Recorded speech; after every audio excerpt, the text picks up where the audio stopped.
मंत्री हम लोग हैं, 4 सूत्र के महामंत्री हैं।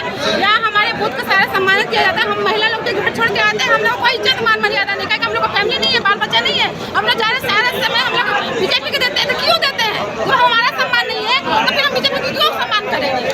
ताकि बीजेपी हम लोग झंडा देते हैं, लाठी हम लोग लेकर घूमते हैं। हम महिला लोग क्या है?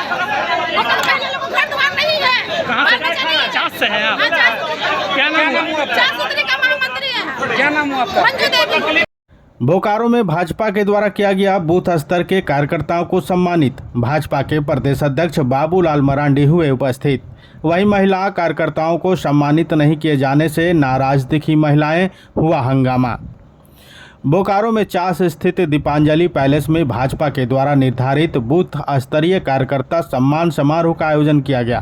प्रदेश भाजपा द्वारा आहूत कार्यक्रम के तहत लोकसभा चुनाव में बेहतर प्रदर्शन के लिए बूथ स्तर के कार्यकर्ताओं को सम्मानित करने के लिए मुख्य अतिथि के रूप में भाजपा के प्रदेश अध्यक्ष बाबूलाल मरांडी उपस्थित हुए।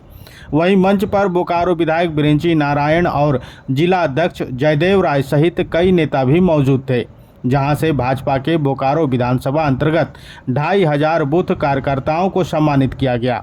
वहीं इस कार्यकर्ता सम्मान कार्यक्रम में महिला कार्यकर्ताओं की नाराजगी भी खूब देखी गई। महिलाओं ने इसको लेकर विरोध भी जताती रही।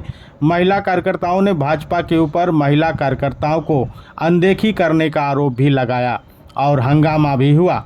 वहीं इस कार्यक्रम के दौरान प्रदेश अध्यक्ष बाबूलाल मरांडी ने मीडिया को बयान देते हुए कहा, लोकसभा चुनाव में जिस तरह से भारतीय जनता पार्टी को जीत मिली है, उसमें बूथ स्तर के कार्यकर्ताओं की भागीदारी रही है और उनकी परिश्रम से भारतीय जनता पार्टी को जीत हासिल हुई है।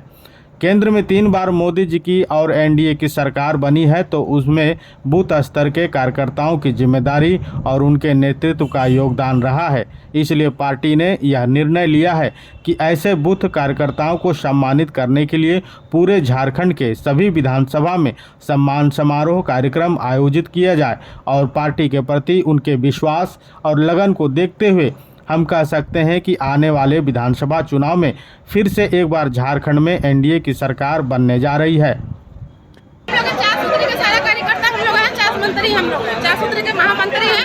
यहाँ हमारे बूथ का सारा सम्मानित किया जाता है। हम महिला लोग के घर छोड़ के आते हैं, हम लोग कोई इज्जत मान मर्यादा नहीं है। हम लोग का फैमिली नहीं है, बाल बच्चा नहीं है।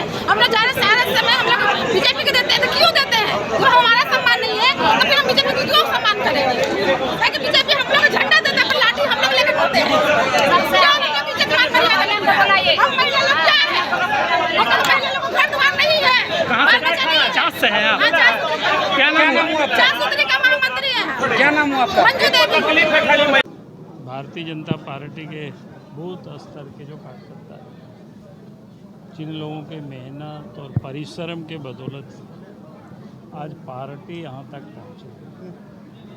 अगर केंद्र में आज आदरणीय नरेंद्र मोदी जी के नेतृत्व में तीसरी बार सरकार बनी, तो उसमें महत्वपूर्ण योगदान बूथ स्तर के कार्यकर्ताओं का होता है। और इसलिए पार्टी ने तय किया कि भाई हमें उन प्रमुख जो कार्यकर्ता है बूथ पर जो बैठते हैं, काम करते हैं, उन लोगों का हमें सम्मान करना और संकल्प भी करना, तो कि आने वाला जो विधानसभा का चुनाव है, उस चुनाव में झारखंड में भी भारतीय जनता पार्टी के नेतृत्व में फिर से सरकार।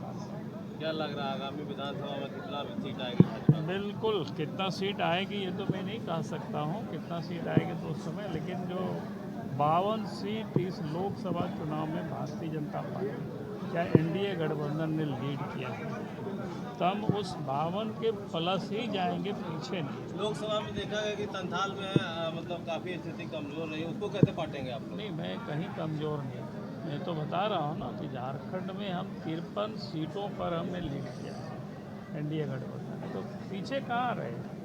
14 में से 9 लोकसभा सीट हम जीते भी, तो पीछे कहाँ रहे? संथाल की अगर हम बात करें तो मैं संथाल की, मैं पूरे झारखंड की मैं बात कर रहा हूँ।